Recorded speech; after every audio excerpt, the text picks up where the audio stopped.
The water closed over Grace Gallagher's head for the third time, her heavy riding skirts dragging her down like anchors into the murky depths of Willow Lake. And she knew with absolute certainty that she was going to die on this scorching July afternoon in 1878. She had been foolish, so terribly foolish. The summer heat had been oppressive for weeks in South Pass City, Wyoming, turning the mining town into a dusty furnace. When her mare had bolted at the sight of a rattlesnake near the lake's edge, Grace had tumbled sideways into the water before she could even scream. The shock of the cool water had been welcome for exactly 2 seconds before her clothing became waterlogged and began pulling her under. She had never learned to swim properly, just a few strokes her father had taught her as a child, and those lessons felt like a lifetime ago. Her lungs burned as she thrashed, managing to break the surface once more, gasping and choking. Then strong hands grabbed her waist, and she felt herself being hauled upward through the water with powerful strokes. Her vision was blurred, her chest on fire, but she registered the solid presence of a man pulling her toward the shore with determined efficiency. When they reached the shallows, he lifted her completely out of the water and carried her onto the pebbly beach, laying her down gently on her side. Grace coughed violently, lake water streaming from her mouth and nose as she struggled to draw breath. A large hand patted her back firmly, helping her expel the water from her lungs. When her vision finally cleared and her breathing steadied, she found herself staring up into the most striking pair of blue eyes she had ever seen. They were the color of the Wyoming sky on a clear winter morning, set in a sun-bronzed face with strong features and a concerned expression. "You all right, miss?" His voice was deep and rough, tinged with genuine worry. Grace nodded weakly, still coughing. "I think so. I cannot thank you enough. You saved my life." The man sat back on his heels, water streaming from his clothes. He wore typical cowboy attire, now completely soaked through, dark trousers, a blue cotton shirt that clung to broad shoulders, and a leather vest. His hat floated somewhere out in the lake. His dark brown hair was plastered to his head, and despite the severity of the situation, Grace noticed he was remarkably handsome. "Name is Lucas Everett," he said, offering her a calloused hand. "I was watering my horse upstream when I heard the splash and your mare neighing. Figured something was wrong." "Grace Gallagher," she managed, accepting his hand. His grip was warm and steady. "I feel like such a fool. My horse spooked and I fell and my skirts just pulled me straight down." Lucas helped her sit up properly, his hand supporting her elbow. "Nothing foolish about an accident. Those heavy skirts are a danger near water. I have seen it before." He glanced around. "Where is your mare now?" "I do not know. She ran off after I fell. I will find her for you, but first we need to get you warmed up. You are shaking." Grace realized he was right. Despite the summer heat, she was trembling from shock and the contrast between the cold water and the hot air. Lucas stood and walked a few yards to where his own horse was tied to a cottonwood tree. He returned with a wool blanket from his saddlebag, which he draped carefully around her shoulders. "Thank you," Grace said, pulling the blanket close. "You are very kind, Mr. Everett. Just Lucas is fine." He crouched down beside her again, studying her face with those intense blue eyes. "You sure you are all right? Did you hit your head when you fell?" "No, I do not think so, just frightened and embarrassed." A small smile tugged at the corner of his mouth. "Well, you have got spirit, I will give you that. Most women would still be crying after nearly drowning." Grace found herself returning the smile despite her bedraggled state. "My father always said I was too stubborn for my own good. Being stubborn can be a virtue out here." Lucas stood and scanned the area. "Let me see if I can spot your horse. What does she look like?" "Chestnut mare with a white blaze. Her name is Copper." Lucas nodded and walked toward the tree line, his boots squelching with each step. Grace watched him go, feeling an odd flutter in her chest that had nothing to do with her near drowning. There was something about him, something solid and dependable and utterly masculine that drew her attention. She had met plenty of men in South Pass City since arriving 6 months ago to live with her uncle after her father's death. But none had affected her quite like this stranger who had dove into the lake without hesitation to save her life. Within 10 minutes, Lucas returned leading Copper by the reins. The mare looked calm now, though her eyes still showed white around the edges. "Found her grazing about a quarter-mile east," Lucas said. "She seems all right. A bit skittish still, but no injuries I could see." Grace struggled to her feet, still clutching the blanket around her shoulders. "I cannot thank you enough, Lucas. Truly. You saved my life, and now you have recovered my horse. I am deeply in your debt." He waved off her thanks with a modest gesture. Any decent person would have done the same. "Where are you headed? I can escort you, make sure you get home safe." "I live with my uncle, Robert Gallagher. He owns the general store in South Pass City." "I know the place. I am heading back into town myself. Been out checking on some cattle for the ranch I work at." The Double Bar, about 5 miles south of town. They began walking together, leading their horses. Grace's clothes were still dripping wet, and her hair hung in damp tangles down her back, but she found she did not care about her appearance for once. Lucas seemed equally unconcerned about his own soaked state. "So you work as a ranch hand?" Grace asked, curious to learn more about her rescuer. "Foreman, actually. Have been with the Double Bar for 3 years now. Good outfit, honest boss. I was a drifter before that, working different ranches from Texas up through Colorado. Decided it was time to settle somewhere." He glanced at her. "What brought you to South Pass City?" Grace's expression sobered. "My father died last winter. Pneumonia. He was all the family I had except for Uncle Robert. My father and uncle had a falling out years ago, but when Papa died, Uncle Robert wrote and insisted I come live with him. He is a widower with no children, and I think he was lonely." "I am sorry about your father," Lucas said quietly. "That must have been hard, losing him and having to leave your home." "We lived in Cheyenne. It was hard, yes, but Uncle Robert has been kind and South Pass City is growing on me. Though I admit, I miss having other women my age to talk to. Most of the population here is miners and cowboys." Lucas chuckled. "That is Wyoming territory for you, though there are a few families in town. You met the Hendersons. They run the boarding house. Sarah Henderson is about your age, I would guess." "I am 22, Grace offered. 25 myself," Lucas said. "And yes, I have met Mrs. Henderson a few times. Her husband is decent folk." They walked in comfortable silence for a while, following the rough trail that led back toward town. The afternoon sun beat down on them, quickly beginning to dry their clothes. Grace studied Lucas when she thought he was not looking, taking in his strong profile and the easy, confident way he moved. There was something different about him compared to the other men she had met in Wyoming.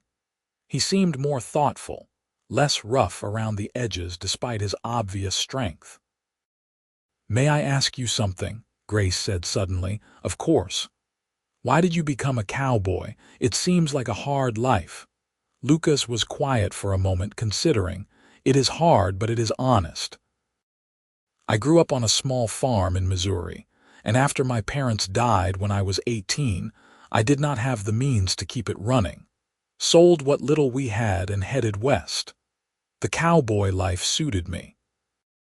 You are out under the sky, working with your hands, and if you find the right outfit, you are part of something bigger than yourself. The Double Bar is like that.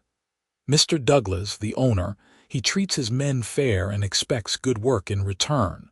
I have found a home there." "That sounds lovely," Grace said wistfully. I envy you having found where you belong. I still feel like I am searching for that. Give it time. 6 months is not very long. This country has a way of getting into your blood if you let it. When they reached the outskirts of South Pass City, Grace's clothes were mostly dry, though stiff with lake water and desperately in need of washing. Her hair was a tangled mess, and she was certain she looked like something the cat dragged in. Sure enough, when they walked down Main Street, several townspeople stared at them with open curiosity. The general store was a sturdy 2-story building near the center of town.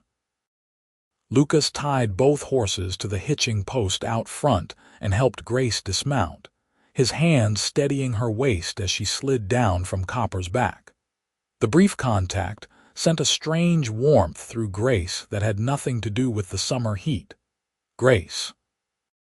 Her uncle burst through the front door, his weathered face creased with worry. Robert Gallagher was in his 50s, with silver threading through his brown hair and kind eyes behind wire-rimmed spectacles. "Good Lord, child, what happened? You are soaked through." "I fell in the lake, Uncle Robert," Grace explained quickly. "Copper spooked at a snake and threw me. This is Lucas Everett. He pulled me out of the water before I drowned." Robert turned his attention to Lucas, extending his hand with fervent gratitude. "Sir, I cannot thank you enough. My niece is all the family I have left in this world. You have my eternal gratitude." Lucas shook his hand firmly. "I am glad I was there, Mr. Gallagher.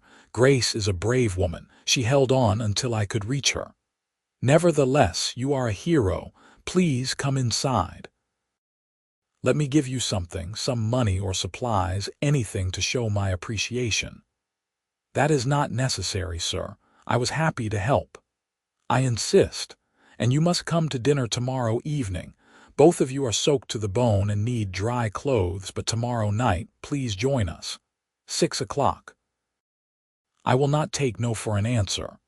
Lucas glanced at Grace, who found herself hoping desperately that he would accept. Something in her expression must have convinced him because he nodded. "That is very kind. I accept." "Wonderful. Now, Grace, get yourself upstairs and into dry clothes before you catch your death. Mr. Everett, I have some spare clothes here in the store that should fit you well enough." Grace reluctantly headed for the stairs that led to their living quarters above the store, but she paused and looked back at Lucas. "Thank you again. I will see you tomorrow." "Tomorrow," he confirmed, and the way he looked at her made her heart skip a beat. Upstairs, Grace peeled off her wet clothes and stood in her underthings, shivering despite the warmth of the room. She could not stop thinking about Lucas Everett, about his strong hands pulling her from the water, about the way his blue eyes had studied her with such concern, and something else she could not quite name. She had been courted before, back in Cheyenne, but none of those proper young men had made her feel the way Lucas did with just a single look. She was being ridiculous, Grace told herself firmly as she washed and changed into a clean dress. He had simply done what any decent person would do. She should not read more into it than that, but even as she tried to convince herself, she knew she was lying. There had been something between them during that walk back to town, some connection that felt rare and precious. The next day seemed to crawl by with agonizing slowness. Grace helped her uncle in the store, measuring out flour and sugar for customers, wrapping purchases in brown paper, and trying desperately not to watch the clock. Uncle Robert noticed her distraction and smiled knowingly, but said nothing. As 6 o'clock approached, Grace changed into her best dress, a deep green cotton with ivory lace at the collar and cuffs. She brushed her dark blonde hair until it shone and pinned it up in a style that she hoped looked sophisticated but not overly fussy. Her reflection in the mirror showed flushed cheeks and bright eyes, and she forced herself to take a calming breath. When the knock came at the door, her heart jumped into her throat. Uncle Robert answered, welcoming Lucas inside with warm enthusiasm. Lucas had clearly made an effort as well, wearing clean dark trousers, a pressed white shirt, and a black vest. His hair was neatly combed, and he carried a small bouquet of wildflowers that he presented to Grace with an almost shy expression. "I picked these on my way into town," he said. "Figured they might brighten the place up a bit." Grace accepted them with a genuine smile, her fingers brushing against his. "They are beautiful, thank you." Dinner was a pleasant affair. Uncle Robert had prepared a roast with potatoes and carrots, along with fresh bread from the bakery. The conversation flowed easily, with Robert asking Lucas about ranch life and Lucas asking about the store business. Grace found herself relaxing, enjoying the sound of Lucas's deep voice and the way he listened attentively when she spoke, as if her words truly mattered to him.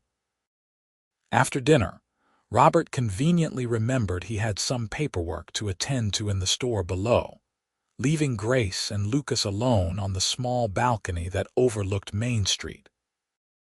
The sun was setting, painting the sky in shades of orange and pink, and a cool evening breeze had finally replaced the day's oppressive heat.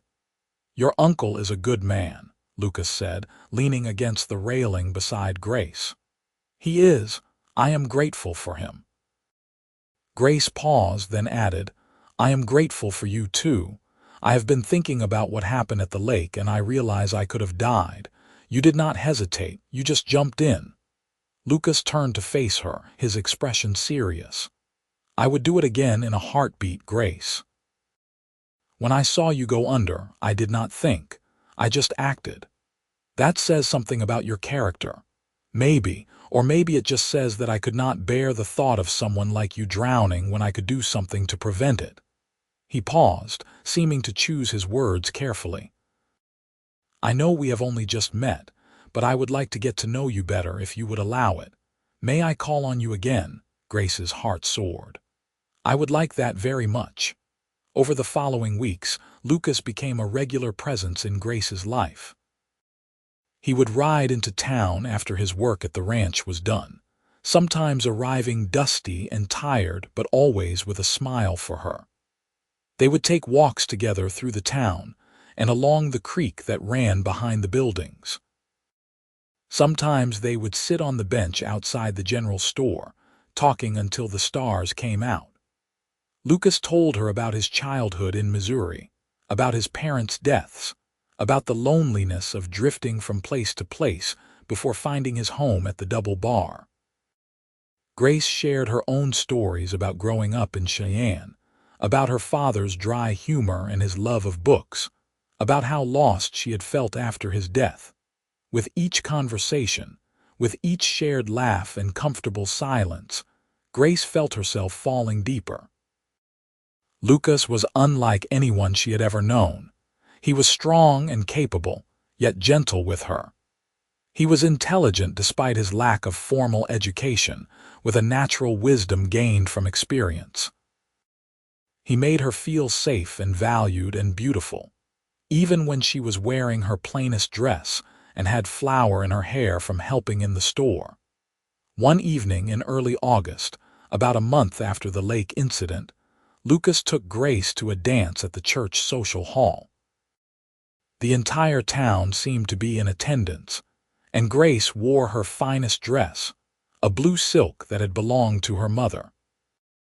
Lucas cleaned up remarkably well in a dark suit he had borrowed from one of the other ranch hands, and when he offered her his arm, Grace felt like the luckiest woman in Wyoming territory. They danced together for most of the evening, Lucas proving to be surprisingly graceful despite his size. When the fiddler played a slow waltz, Lucas held her close and Grace rested her head briefly against his shoulder, breathing in the scent of soap and leather and something uniquely him. "Grace," he murmured, his lips close to her ear. "I need to tell you something." She pulled back slightly to look at him. "What is it?" "I am falling in love with you. I have been since that day at the lake, maybe even from the moment I pulled you out of the water and saw your face. I know it is fast, and maybe I am a fool for saying it, but I cannot keep it inside anymore." Grace felt tears prick her eyes, but they were tears of joy. "You are not a fool. I feel the same way. I love you, Lucas." He smiled, a brilliant expression that transformed his entire face, and then he led her outside into the warm night air. Behind the church, away from prying eyes, he cupped her face in his hands and kissed her. It was Grace's first real kiss, and it was everything she had imagined and more. Lucas kissed her with tenderness and passion, with reverence and barely restrained desire, and when they finally broke apart, both were breathless. "Marry me," Lucas said, the words tumbling out.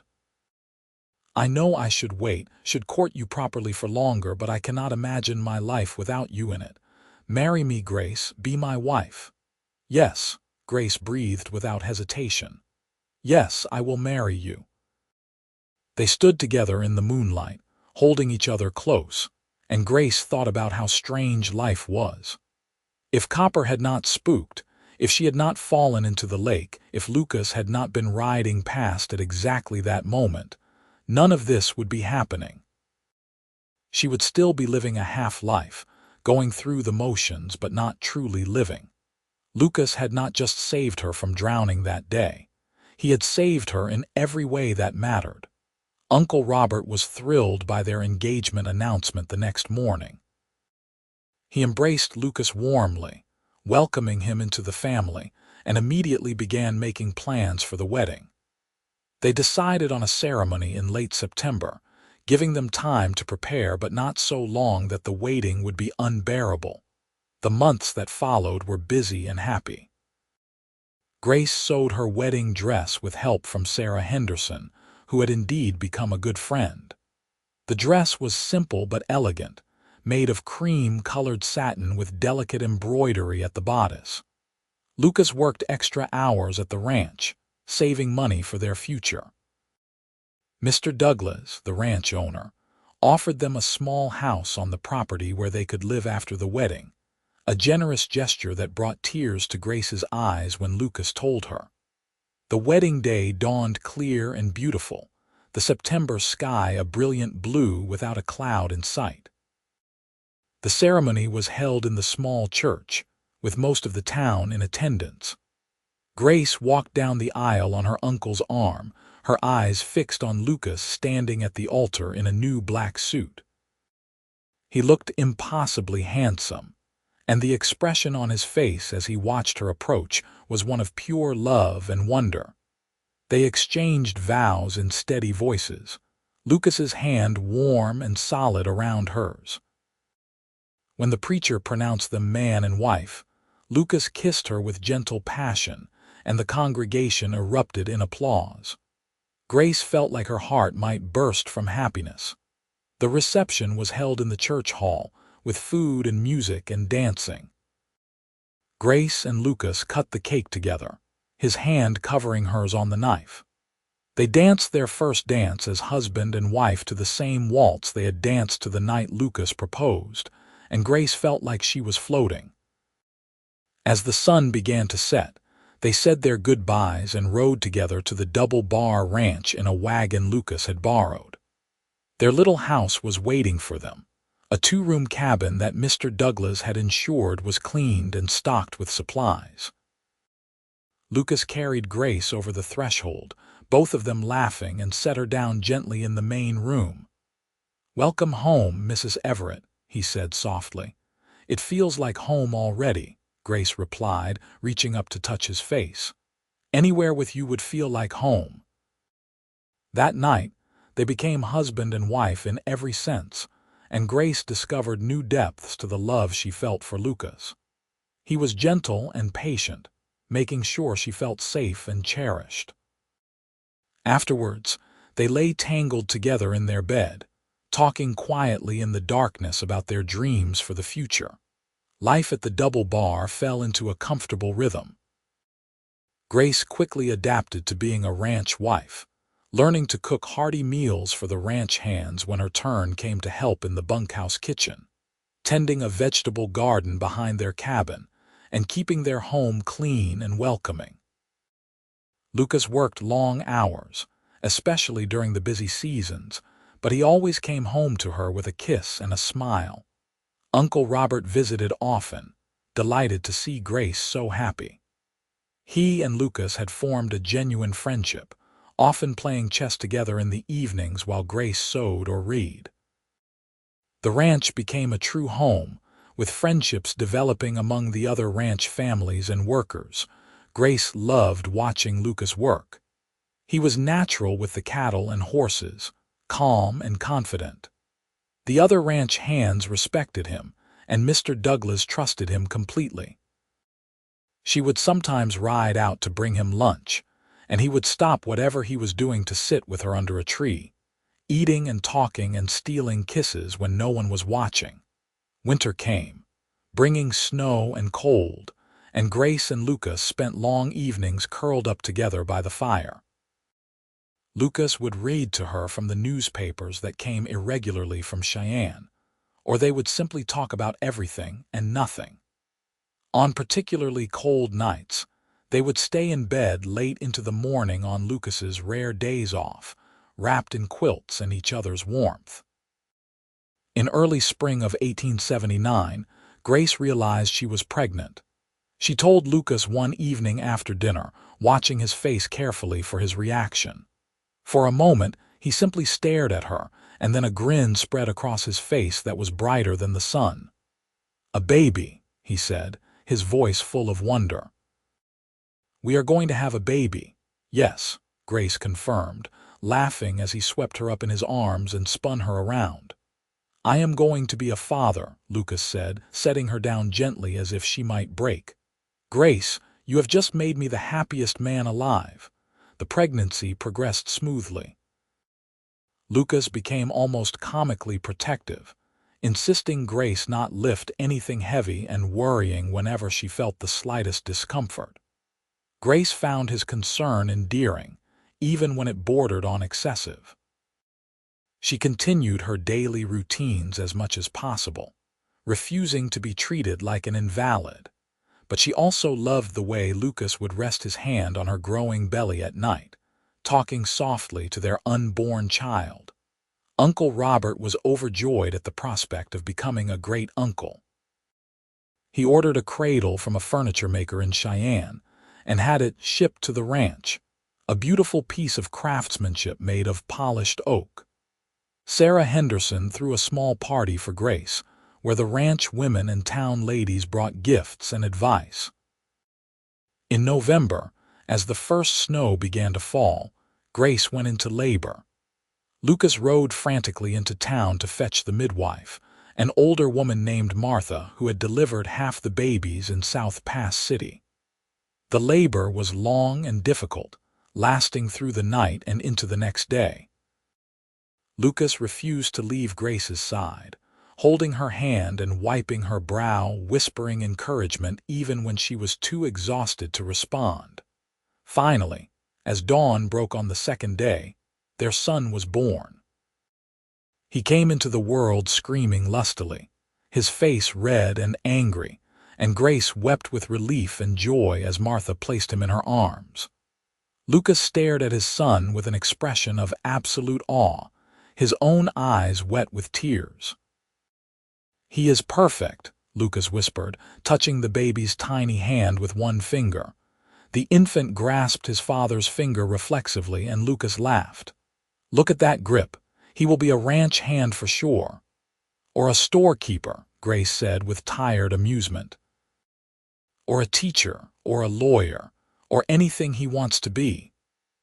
They named him William Robert Everett, William after Lucas's father and Robert for Grace's uncle.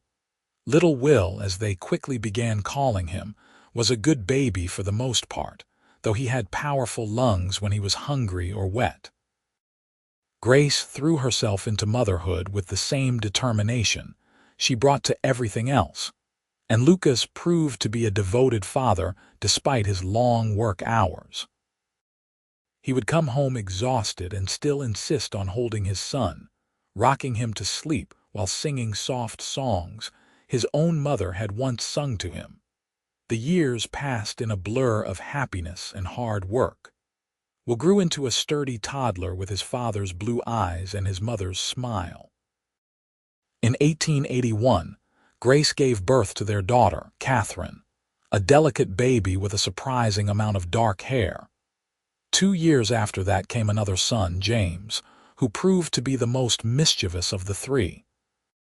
Lucas was promoted to full manager of the double bar when Mr. Douglas's health began to fail. It was a position of great responsibility, overseeing all the ranch operations and the dozen men who worked there. Lucas took to it naturally, his fair treatment of the workers and his knowledge of ranching making him an excellent manager. The promotion came with a larger house on the property, a real 4-bedroom home where their growing family could spread out comfortably. Grace remained close to Uncle Robert, who adored his great-niece and nephews. He would visit every Sunday for dinner, bringing candy for the children and gossip from town for the adults. He seemed to grow younger rather than older with each visit, energized by the noise and chaos of children. Life was not without its challenges. There were hard winters when cattle died and money was tight. There were summer droughts that left everyone worried and on edge. Lucas broke his leg in 1884 when a horse threw him, and Grace had to manage the household and help coordinate ranch operations while he healed. But they faced everything together, their love and commitment to each other never wavering. One summer evening in 1886, 8 years after that fateful day at Willow Lake, Grace and Lucas sat on the porch of their home watching the sunset. The children were in bed, finally, after a day of wild play. Grace was pregnant again, just beginning to show, and Lucas had his arm around her shoulders. "Do you ever think about that day at the lake?" Grace asked, leaning into his warmth. "All the time," Lucas admitted. "I think about what might have happened if I had ridden a different route that day, if I had been even 5 minutes later. I would have drowned. Yes, and I would have lost you before I ever knew you. The thought terrifies me, even now." Grace turned to look at him, studying his face in the golden light. He had a few more lines around his eyes now, and his dark hair was just beginning to show threads of silver at the temples, but he was still the most handsome man she had ever seen. "You saved me," she said simply. "In every possible way. Before I met you, I was just existing, going through the motions. You gave me a life, a real life full of love and purpose." Lucas kissed her forehead. "You saved me too, Grace. I was drifting before you, never really belonging anywhere. You gave me a home, a family, a reason to build something that lasts."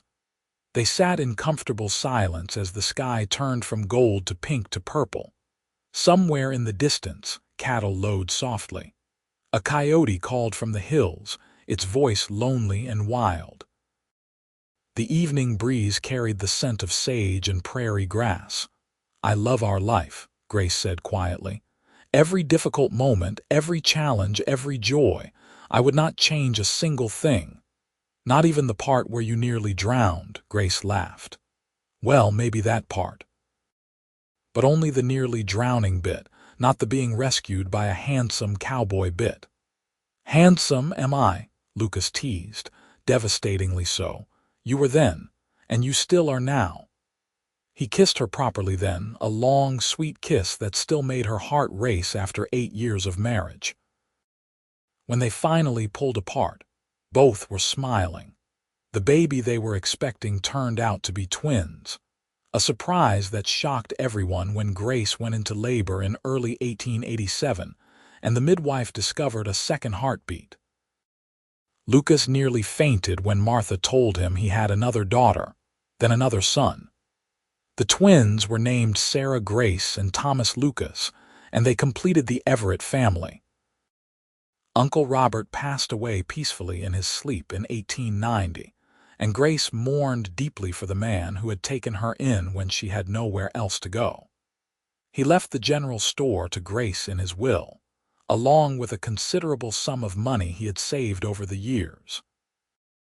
Lucas and Grace decided to keep the store running, hiring a manager to oversee the daily operations while Grace focused on raising their children. The income from the store, combined with Lucas's manager's salary, gave them financial security they had never quite had before. As the children grew, the house filled with noise and life. Will showed his father's aptitude for ranching and began helping with the cattle as soon as he was old enough. Catherine proved to have a gift for numbers and loved helping with the store accounts. James was the family dreamer, always with his nose in a book. The twins were inseparable, finishing each other's sentences and getting into double the trouble. Lucas taught all his sons to ride and rope, and he made sure Catherine learned too, despite some raised eyebrows from more traditional neighbors. Grace taught all her children to read and write, ensuring they had opportunities she and Lucas had not had.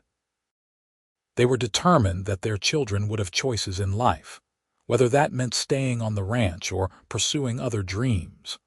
Wyoming became a state in 1890, and South Pass City slowly evolved from a rough mining town into a more established community. The railroad came through in 1891, making travel and shipping much easier. The Wild West of Grace and Lucas's youth was gradually giving way to a more settled, civilized territory, though the land itself remained as wild and beautiful as ever. Grace and Lucas grew older together, their love deepening with each passing year. They still took walks together when they could, still sat on the porch in the evenings talking. Lucas still kissed her goodbye every morning before heading out to work, and Grace still felt a flutter in her heart when she saw him riding up to the house at the end of the day. In 1895, Will married a sweet girl named Emma from a neighboring ranch, and the following year they made Grace and Lucas grandparents for the first time. Holding her grandson for the first time, Grace thought about the journey that had brought her to this moment. From nearly drowning in a lake to standing in her home surrounded by the family she and Lucas had built together, it seemed almost miraculous. As they celebrated their 20th wedding anniversary in 1899, Grace and Lucas renewed their vows in a small ceremony at the church. Their children and grandchildren attended, along with what seemed like half of South Pass City. They exchanged the same vows they had spoken 20 years earlier, and when Lucas kissed her, Grace felt the same rush of love and joy she had felt as a young bride. That night, back in their bedroom in the house they had lived in for over 15 years, Lucas held Grace close. She rested her head on his chest, listening to the steady beat of his heart. "Thank you," Grace whispered. "For what?" "For jumping into that lake. For saving my life. For loving me. For all of this." She gestured around them, encompassing not just the room but everything. Their children sleeping in nearby rooms, the ranch beyond their walls, the life they had built together. "Thank you for being worth saving," Lucas replied, his voice rough with emotion. "Thank you for loving me back. Thank you for giving me a family and a purpose and a reason to wake up grateful every single morning." They kissed in the darkness, a kiss that held 20 years of love and partnership and unwavering commitment. Outside, the Wyoming wind whispered through the prairie grass, the same wind that had blown on that hot summer day in 1878 when a young woman fell into a lake and a cowboy dove in to save her. As the new century approached, bringing with it changes and challenges no one could predict, Grace and Lucas Everett faced it together. Their children were grown or growing, healthy and happy. Their ranch prospered. Their love remained as strong as ever, tested by time and hardship and proven unbreakable. On summer days, they would sometimes ride out to Willow Lake, now a popular spot for picnics and fishing. They would stand on the shore where Lucas had first pulled Grace from the water, holding hands and remembering. The lake was beautiful in summer, its surface sparkling in the sun, innocent and peaceful. It was hard to believe it had nearly claimed Grace's life all those years ago. "Do you think we would have found each other if it had not happened?" Grace asked once, staring out at the water. "I like to think we would have," Lucas said. "Some things are meant to be, but I am glad we did not have to test that theory. I am glad I was there that day. So am I." They lived to see the turn of the century, celebrating the year 1900 with their children and grandchildren gathered around them. They lived to see automobiles begin appearing in South Pass City, strange horseless contraptions that scared the cattle.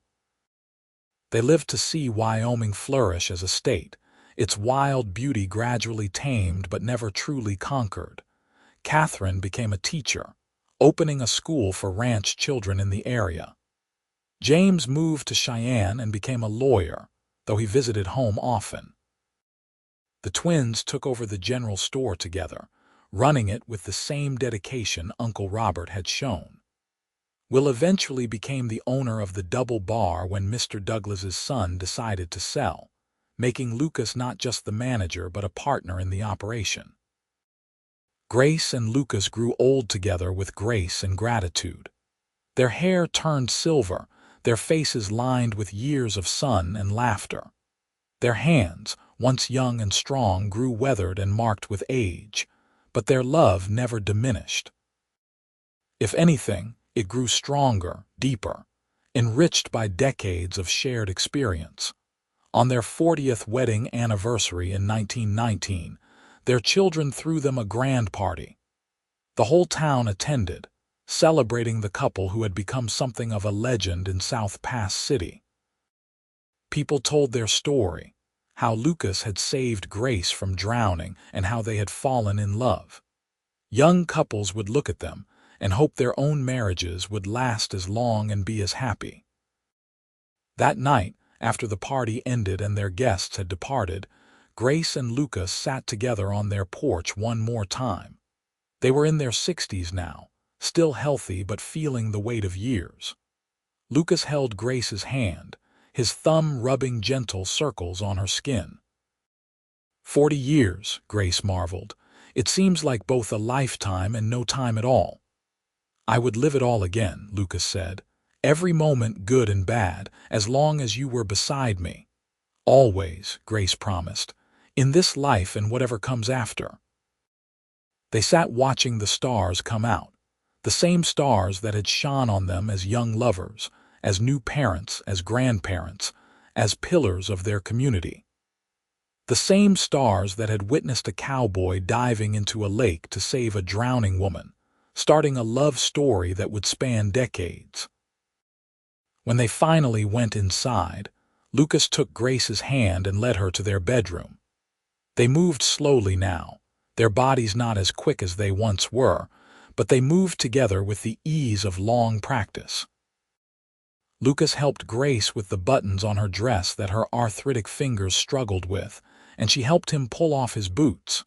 They climbed into bed together, fitting together the way they had for 40 years.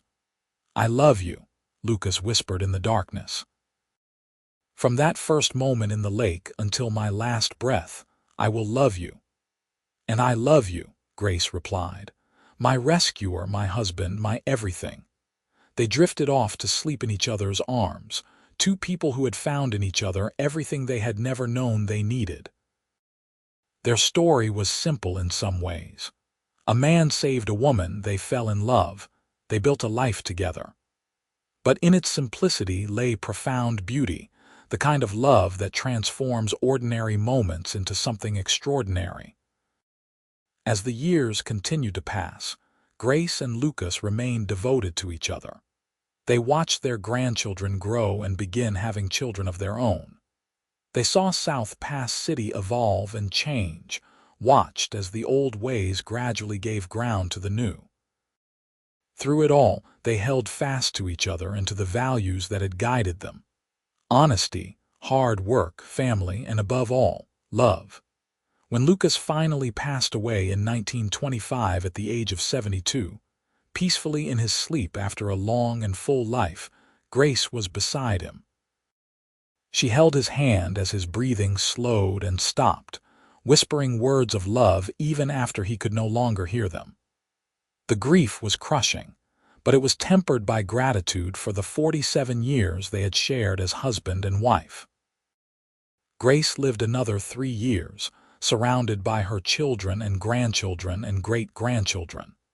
She spoke often of Lucas, keeping his memory alive with stories of their life together. She never remarried, never even considered it. Lucas had been her one true love, and she felt no need or desire to replace him.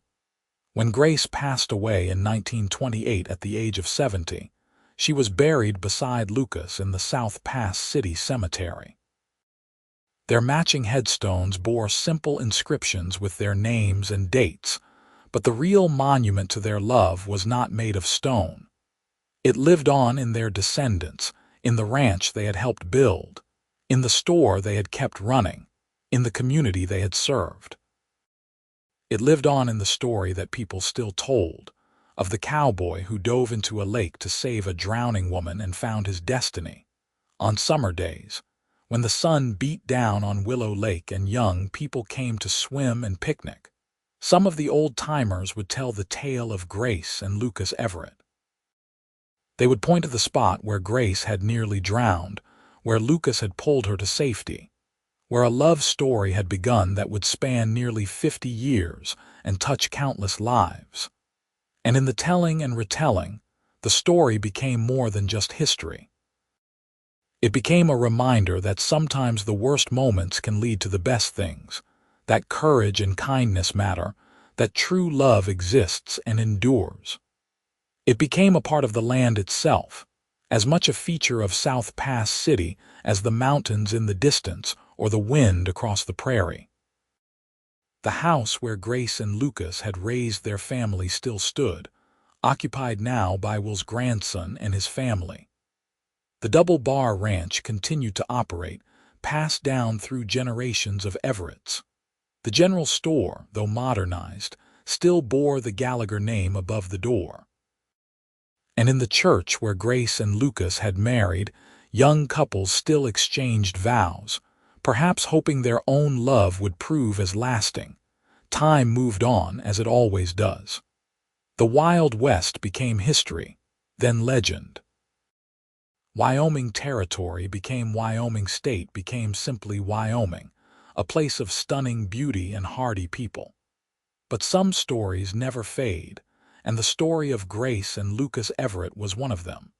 Because at its heart, theirs was a story that transcended time and place. It was a story about two people who found each other against the odds, who chose each other every day, who built a life of meaning and purpose together. It was a story about love in its truest, most enduring form, the kind of love that saves and sustains and sanctifies. And it all began on a hot summer day in 1878, when a woman fell into a lake, and a cowboy dove in without hesitation, changing both their lives forever in the very best way possible.